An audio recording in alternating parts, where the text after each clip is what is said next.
Gracias, compañeros que aún se mantienen aquí en el salón con ánimo de discutir ese importante conjunto de leyes que tienen que ver con el bienestar de los mexicanos.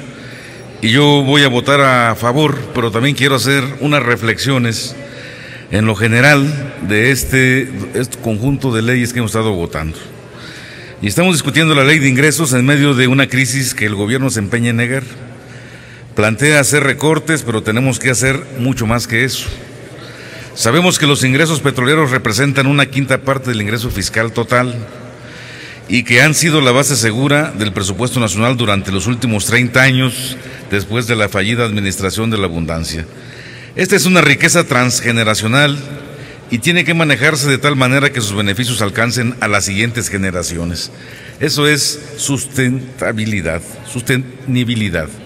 Por eso es necesario cambiar el esquema de aprovechamiento, porque no hay sostenibilidad si los ingresos petroleros se convierten en gasto corriente.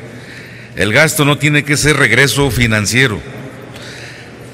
Lo que hace sostenible el ingreso petrolero, y no solo lo hace sostenible, sino creciente, es que se use en inversión productiva.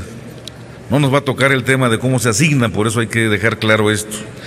Y en ese sentido yo propongo que una parte de estos ingresos se utilicen para desarrollar la producción de alimentos, promoviendo la agricultura, ganadería y pesca, reactivando la economía familiar campesina, impulsando los aprovechamientos de vida silvestre y de productos forestales, la acuacultura, la transformación artesanal e industrial en pequeña escala. Estas inversiones son la mejor oportunidad que tenemos para llegar a la autosuficiencia y seguridad alimentaria, y permiten que los ingresos petroleros se conviertan en el elemento dinámico de un círculo virtuoso en toda la cadena productiva de alimentos, en lugar de asignarse a fondos no recuperables o a programas compensatorios que no resuelven la situación de carencias o pobreza y no promueven ni producción ni productividad. Estas formas de producción y los aprovechamientos sustentables duplican o triplican su producción con una inversión mínima por superficie y en un plazo corto, y pueden prolongar sus efectos a mediano y largo plazo. A diferencia de esto, la política oligopólica que se ha impuesto durante las pasadas 40 años ha llevado a dos situaciones críticas. Por una parte, la estabilidad de la economía del país depende de un mercado externo, globalizado, dominado por las potencias imperiales e imperialistas, donde nosotros no podemos influir ni manejar. Así que cada vez que hay un catarro en el mercado petrolero y bajan los precios de los crudos, a México le da pulmonía y tiene que hacer recortes en el presupuesto. Por otra parte, la orientación de la inversión en la producción agropecuaria, favoreciendo a los grandes productores, ha demostrado su ineficacia en vez de producir los alimentos necesarios para toda la población del país. Ha producido un estancamiento en la producción y el aumento en la importación de alimentos. Esto por mencionar solo el tema de alimentos. Ya sabemos que México es uno de los países con mayor desigualdad social. Necesitamos dejar de hablar de política económica y empezar a hablar de economía política. Dejar de hablar de cuánto sube, cuánto baja un presupuesto y hablar de un cambio radical del modelo económico del país.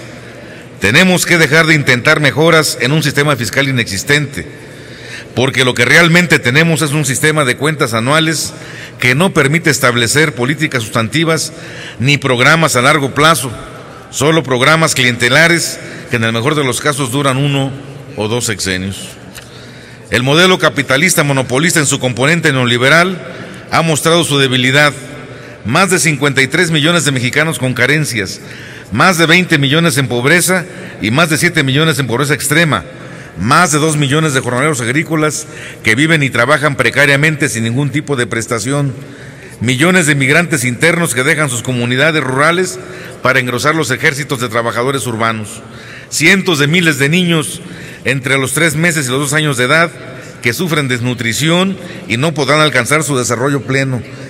Ese es el presente del modelo neoliberal. Esta es la herencia que algunos nos proponen para las siguientes generaciones. Nosotros decimos no. Ese no es el futuro que queremos para nuestra patria.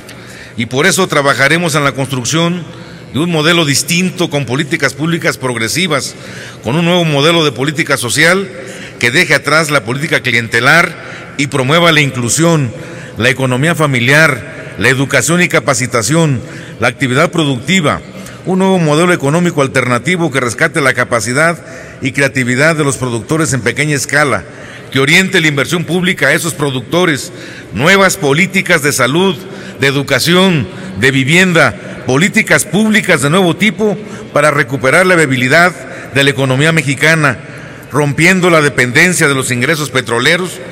Por decirlo claro, hay que romper la maldición de la petrolización que ya anunciaba López Velarde cuando escribía: el niño Dios te escrituró un establo y los veneros de petróleo el diablo.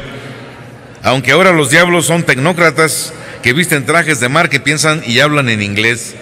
Si hoy no se puede hablar de un cambio de modelo, cuando menos hagamos el esfuerzo por mejorar la operación del modelo existente. La política económica tiene que darle un nuevo sentido a los ingresos petroleros, no a los que se esperan en el futuro, sino a los que ya se tienen. Hay que modificar las reglas de operación de centenares de programas para entregar los recursos de inversión social a los pequeños productores del campo y la ciudad. La política de favorecer los monopolios ya mostró su insuficiencia. Hoy hay más pobres en el país y una desigualdad extrema. Frente a esta sociedad, la propuesta de presupuesto del gobierno es más de lo mismo. Parece que en efecto no entienden que no entienden. O proponemos los cambios y los hacemos en paz, o los cambios van a empezar sin nuestra presencia. Compañeros senadores, somos uno de los poderes del Estado. Ejerzamos nuestra obligación de representantes, porque si no el cambio va a ser sin nosotros y contra nosotros. Muchas gracias, compañeros.